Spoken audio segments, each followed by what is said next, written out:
네, YTN 라디오 생생경제 2부로 계속 이어가겠습니다. 이재명 대통령이 지금 순방 중이죠. 나토 일정 마치고 몽골 쪽으로 이동했다는 소식이 오늘 새벽에 전해지기도 했습니다.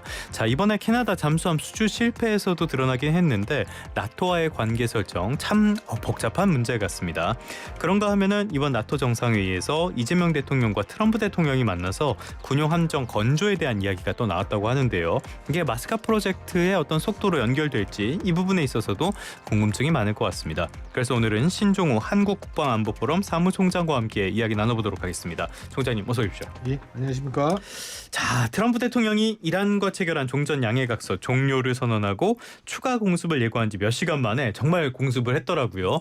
이번에도 물러서지 않을까 싶었는데 이번엔 공습을 했고 이란 쪽에서도 강경한 대응 같은 것들 이야기를 하고 있어요. 일단은 본격적인 이야기하기에 앞서서 이거 중동 상황 어떻게 전개될 걸로 보세요? 뭐 일단 이제 뭐 이번에 이제 양국 간의 어떤 공격은 기본적으로 이제 그 호르무즈 상선 세척을 이란 혁명수비대 공격한 게 좀 주요 원인이었죠. 그렇죠. 그리고 이제 이란은 그러니까 뭐 미국은 이제 반다르 아바스 지역에 있는 호르무즈 해협을 이제 통제할 수 있는 그런 이란 혁명수비대의 군사 시설들을 공격했고 호르무즈 해협을 통제할 수 있는 그런 군사력을 약화시키는 군사작전을 했고 또 이란이 또 공격 패턴을 보면 그 뭐 중동에 있는 뭐 미군의 어떤 주둔기지만 공격한 거예요. 네네. 그러니까 산업 인프라는 공격 안 한 거죠. 그러니까 결국 저는 이제 앞으로 전망은 이게 추가적으로 더 확전은 좀 되지 않을 거로 좀 보여집니다. 그 이유는 뭐냐면 이거는 호르무즈 해협의 어떤 통제권을 가지기 위한 그 이란과 미국의 어떤 이제 그 전투로 보여지고요. 신경전 같은 거라고 봐야 되는 거예요. 아주 강하죠. 예. 그런 성격이 좀 있어 보이고 게다가 이제 그 하메니의 장례식 기간 중에 어떤 이제 군사적 대응을 통해서 뭐 이란 내부의 어떤 단결과 미국에 대한 극도적인 근원시을 불러일으키는 내부 정치적 요소도 있을 거로 좀 보여집니다. 네네. 앞으로 상황을 좀 지켜봐야 될 것 같은데요. 뭐 이란이 걸프국의 산업 인프라를 무차별 공격 안 한 이상 뭐 일단은 확전의 가능성 요소 좀 더 낮아 보이지 않을까 생각됩니다. 일단은 양쪽 다 약간의 자제하는 흐름이라서 거기다가 뭐 트럼프 입장에서는 중간 선거가 코앞이라 이제는 뭐 하기도 어려울 것 같은데요. 자, 이제 본격적인 이야기로 들어가 보도록 하겠습니다. 최근에 조선주, 방산주의 주가 흐름이 썩 그렇게 좋지가 않은데 대표적으로 한화오션을 들어야 되겠어요. 그저께 24% 빠지고요. 어제 9% 넘게 빠졌습니다. 역시 이거는 잠수함 수주 실패랑 직접 연관돼 있다고 봐야겠죠? 네, 그 원인이죠. 그럼 뭐 한화오션뿐만 아니라 그와 관련된 협력업체들 주식도 뭐 30% 이상 뭐 폭락하기도 했었는데요. 네. 근데 좀 이게 6월 이제 1일 날 이제 강훈식 비서실장이 캐나다를 갔을 때 뭐 그때 캐나다 총리를 좀 만나자 했는데 만나주지 않았습니다. 6월 초에 벌써. 예. 그러다 보니까 이제 6월 달부터 수주를 가능성은 점점 낮아졌고요. 뭐 일단 뭐 캐나다가 발표하기 전주에는 뭐 산잡으로 이미 탈락 뭐 통보 갔다. 이미 그러면 정부 쪽에서는 알고 있었다라고 볼 수 있겠네요. 모르면 안 되죠. 거의 알아야죠. 네. 근데 이상하게 보면은 이제 그 전주에 보면은 뭐 분할 발주 얘기가 나오고 하나오션 내부를 제가 또 물어보니까 오히려 뭐 더 긍정적으로 또 평가를 하고 있더라고요. 그러니까 결국 이제 일부 언론과 이제 하나오션 얘기만 듣고 이제 전주에 주식을 구매하신 분들은 상당히 화가 날 일이 좀 벌어진 거죠. 따지면. 그렇죠. 예. 네. 그 전날까지만 해도 하나오션이 6% 넘게 오르면서 11만 3천 원까지 갔었거든요. 그게 지금 8만 2천 원이 됐으니까 화가 많이 나실 것 같은데 이 내용부터 한번 제대로 살펴보고 가겠습니다. 아쉽긴 아쉬운데 졌지만 잘 싸웠다 이런 평가도 나오고요. 그게 아니다라는 평가도 나오는데 일단은 진 배경은 뭘로 봐야 될까요? 이 사업 자체가 처음부터 좀 이상했죠. 그러니까 캐나다 총리가 이제 한국에 와서 자동차 공장 지어달라. 네. 그 얘기를 하니까 갑자기 현대자동차가 이제 막 등장하기 시작합니다.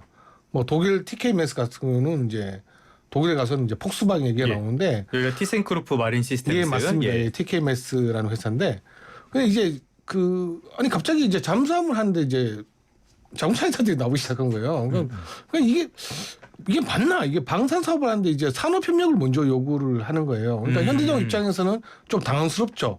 원래 이제 현대자동차는 그 캐나다하고 수자동차 사업을 계속 진행하고 있는데 이게 캐나다 잠수함과 이제 연결돼 버리면 협상력이 떨어지는 거예요.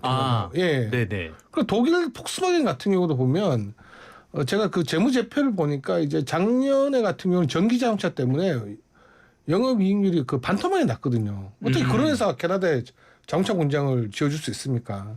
결국 이 전체적인 상황을 보면 우리가 뭐 기술력은 전혀 뒤지지 않습니다. 잠수함 네네. 같은 경우는 뒤지지 않는데 어떤 캐나다가 한국을 좀 레버리지로 쓴 게 아니냐. 독일과 협상을 하기 위해서 우리를 이용을 했다? 예, 더 많이 예. 봐달래 한 게 아닌가. 그러니까 결국은 이제 캐나다는 얻을 거 다 얻었죠. 이게 세이프 프로그램에 해서 네네. 한 뭐 유럽의 EU가 만든 이제 220조 원의 이제 초대형 방위 투자 금융에 이제 캐나다가 들어간 거예요. 그래서 뭐 이제 마지막이 됐죠. 독일이 마지막에 던진 게 세이프에 캐나다를 참여시켜주겠다. 우리는 이길 수가 없는 게임을 한 거죠. 따져보면. 그러니까 캐나다 입장에서는 얻을 거 다 얻어갔다는 좀 생각이 들고 결국 좀 아쉬운 점은 뭐냐면 이 기간 와중에 우리가 209 잠수함을 인도네시아 수출을 했지 않습니까? 예. 근데 그걸 우리가 또 인도네시아 또 추가 수주 1사급이라고 뭐 209가 더 잠수함 수주도 실패하고 있는 와중인데 우리가 처음 수출한 인도네시아가 프랑스하고 손을 잡고 잠수함을 현지에서 건조를 하기로 결정이 됐습니다. 네네. 그건 너무 아쉬운 점이 많죠. 그러니까 왜 이렇게 우리가 지금 폴란드도 우리가 오르카 사업을 했지 않습니까? 네. 폴란드 이제 잠수함 사업인데 그것도 마찬가지였어요. 그러니까 EU 국가는 기본적으로 EU 내에서 생산되는 물건들은 EU 걸 삽니다. 폴란드 정부가 뭐 보수든 진보든 가리지 예. 않고 하는데 결국은 이제 하나오션 자체가 이번에 너무 기대를 했고 그 어떤 나토와 EU의 상황을 좀 제대로 예. 이해 못했다. 오히려 이제 뭐 인도네시아, 동남아시아의 프랑스가 또 인도네시아 손을 잡은 바람에 우리 잠수함이 이제 수출할 길은 점점점 떨어지고 있다. 좀 그런 좀 아무런 좀 전망이 좀 되고 있습니다. 그러니까 경쟁력은 우리가 충분히 갖췄는데 나토라든지 EU의 어떤 카르텔이라고 해야 될까요? 장벽을 우리가 넘기가 어렵다는 말씀이신 거예요? 카르텔이 아니라요. 예. 이게 보면 장벽이라고 하는 게 맞겠다. 예. 카르텔이 좀 이상하다. 블럭이죠, 블럭. 예. 블럭인데 오히려 이제 우크라이나 전쟁으로서 EU가 좀 더 나토라는 EU가 좀 더 공고했습니다. 결속력이 네. 공고해졌고 그런 상황이었고 이제 앞으로는 이제 유럽에 이제 현지 공장을 만들면 우리도 수출하기 힘들 거예요. 이제 앞으로는 뭐 그런 상황이 좀 됐습니다. 결국은 이제 블록화가 되고 아니 블록화 아니야 이제 EU끼리 이제 뭉치는 이런 집단 안보 체계가 더 이제 공고해지는 와중이라 보고 있고 결국 우리가 이제 그 EU 안으로 이제 들어가야지 되는 거지 우리가 이제 기술력이 좋다고 할 수 있는 건 아니고 제가 말씀드렸지만 EU가 생산할 수 있는 무기 체계들을 우리가 수주할 가능성이 매우 낮아요. 그런데 지금까지 예. 우리한테 기회가 왔던 거는 EU의 예. 생산 능력이 떨어지기 때문이었던 거잖아요. 네, 지금도 마찬가지입니다. 네. 왜냐하면 이제 우크라이나 전쟁이 발발하고 나서 이제 폴란드가 가지고 있던 무기 체계들을 우크라이나에 공유를 했죠. 네. 그 우크라이나는 독일로부터 무기를 약속받았는데 실제로 실사단에 가 보니까 전차는 있긴 있어요 창고에. 네네네. 근데 가동할 수 전차가 없더라. 그러니까 냉전 이후에 그 원래 군비를 축소하다 보니까 전차 가동도 떨어지고 그냥 창고에서 가동할 수 없는 전차들 한참 이제 창정비를 해야 움직일 수 있는 전차들인데 네. 폴란드가 당하죠. 지금 뭐 자기가 국경을 막고 우크라이나에서 전쟁이 나고 있는데 당장 난리가 났으니까. 지금 예. 그러니까 결국 한국에 와서 한국이 신속 납기를 해준 거예요. 네네. 그러다 보니까 좀 된 거지.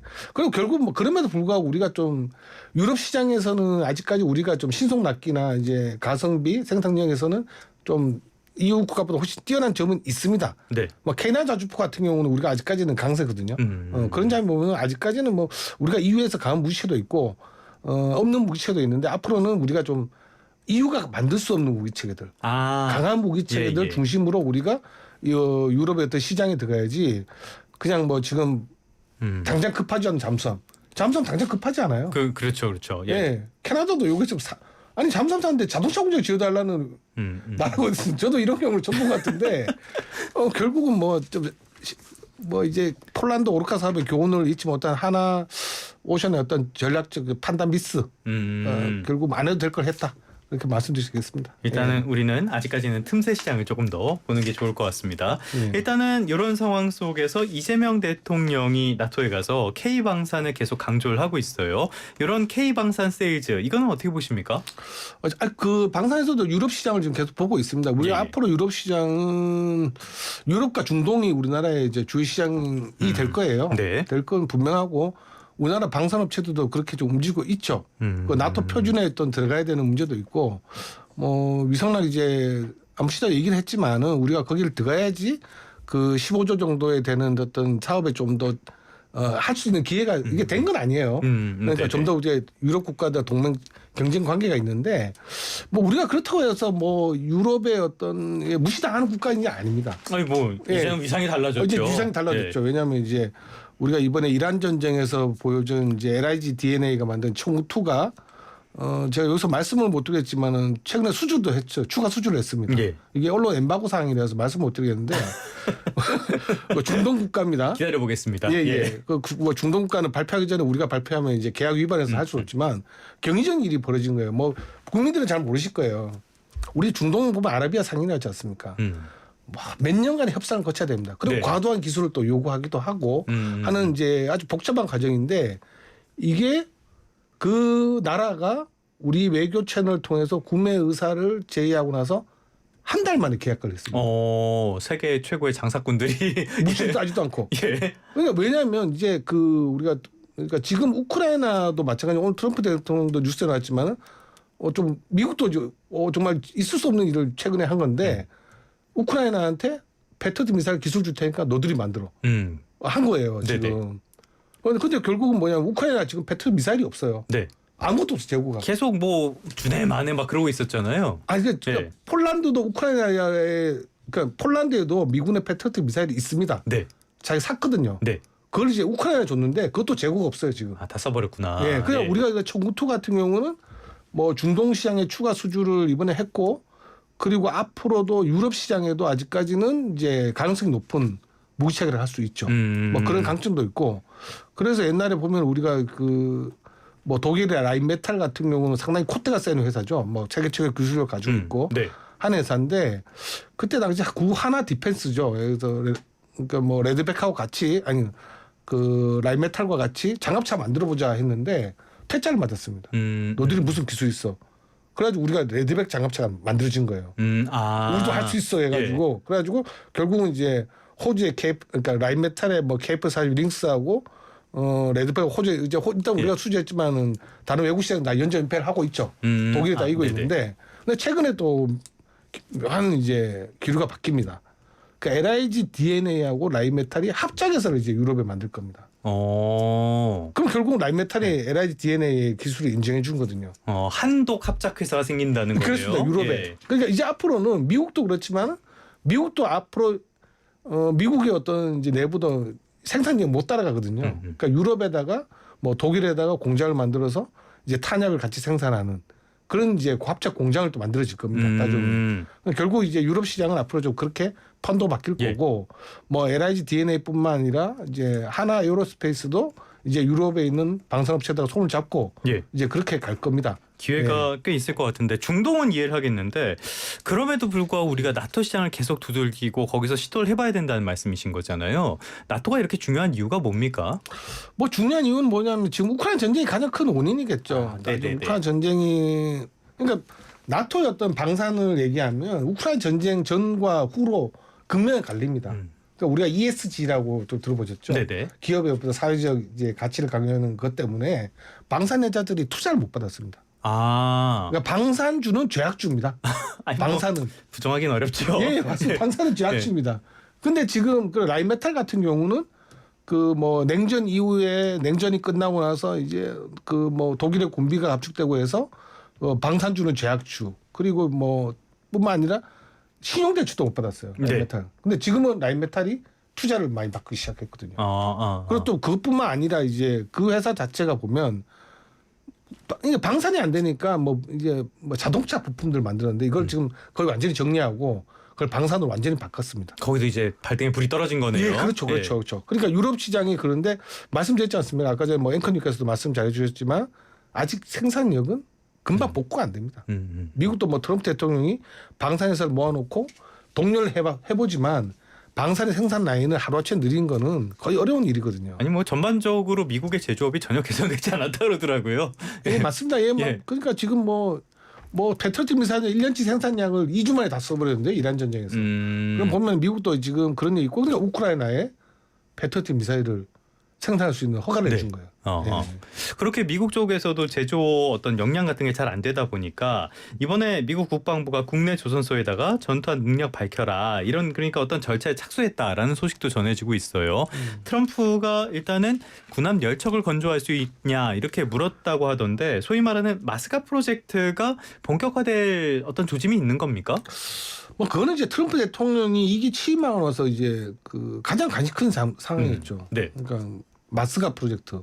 그 한국과 조선인을 가겠다. 그건 가장 큰 문제인데 이쪽 상을 좀 봐야 돼요. 그러니까 이제 미국도 이제 법안이 있지 않습니까? 예. 그러니까 법안이 있으니까 그 전투함 같은 경우는 그러니까 미국의 어떤 군함은 해외에서 만들 수가 없어요. 근데 잠깐 지난 6월에 이제 국방수권법에서 이제 미 상하원이 어느 정도 이제 가능성을 열어놨습니다. 아직 이게 법안이 처리가 안 된 거죠?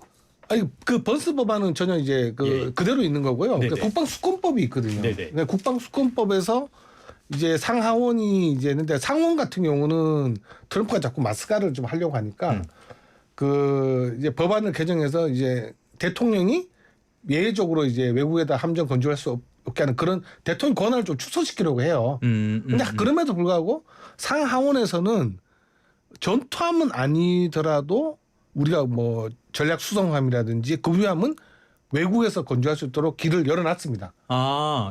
길은 열려 있어요. 2월달에. 그러니까 아마 지금 척수는 상당히 작습니다. 이제 아마 내년에 2척, 이제 그 28년에 2척씩 4척인데 그것도 뭐 2조 5천억 정도 예산이 됩니다. 거기서 기대를 좀 하고 있고요. 그리고 이미 뭐 우리나라 방산회사 중에서는 이제 하나오션하고 삼성중공업이 미국에 있는 방산회사와 같이 차세대 뭐 군수함에 대한 개념 설계를 같이 지금 진행하고 있습니다. 배는 설계가 뭐 개념 설계 단계부터 시작되는데 그 과정을 하고 있으니까 아직 길은 좀 열려 있는데 그럼에도 불구하고 말씀드리지만은 이제 이런 군수 지원함하고 이제 뭐 급유함들이 또 뭐 방송주 표현이 적절히 뭐 돈이 안 됩니다.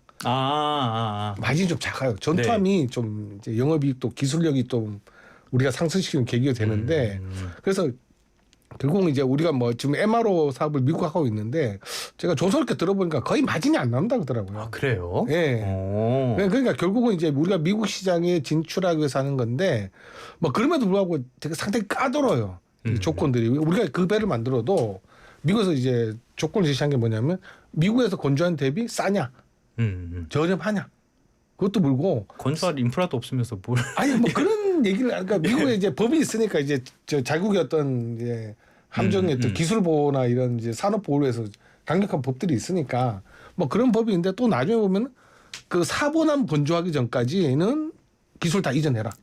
미국으로. 그 한국 미국의 조선업에 투자해라. 그런 조건들이 좀 있습니다. 근데 그런 조건들을 잘 봐야 되는데 뭐 그럼에도 불구하고 미국 시장이 워낙 크니까 천조입니다. 천조. 천조가 그 예산이니까 우리가 전투함을 만드는데 뭐 방법은 있어요. 이게 우리가 완제품을 한국에서 만드는 게 아니라 배라는 게 알지만 물론 모듈식으로 만들거든요. 그 모듈식으로 전투함의 좀 일부를 만들면 좋겠느냐. 아시겠죠? 뭐 조선소 가보시지 않고 배는 다 잘라서 나중에 붙이잖아요. 뭐 그런 것들을 좀 우리가 좀 이제 전략으로 삼고 미국과 협상을 하면 되지 않겠느냐. 그러면 아주 조선업도 이제 좀 뭐 이번에 캐나다에서 잠수함 수주 실패를 좀 딛고 좀 더 성장할 수 있는 계기가 좀 될 거고 이 부분에 좀 많이 좀 우리가 좀 관심과 집중을 좀 해야겠죠. 알겠습니다. 계속 두드려보는 수밖에 없을 것 같습니다. 오늘은 신종호 한국국방안보포럼 사무총장과 함께했습니다. 오늘 말씀 고맙습니다. 네, 감사합니다.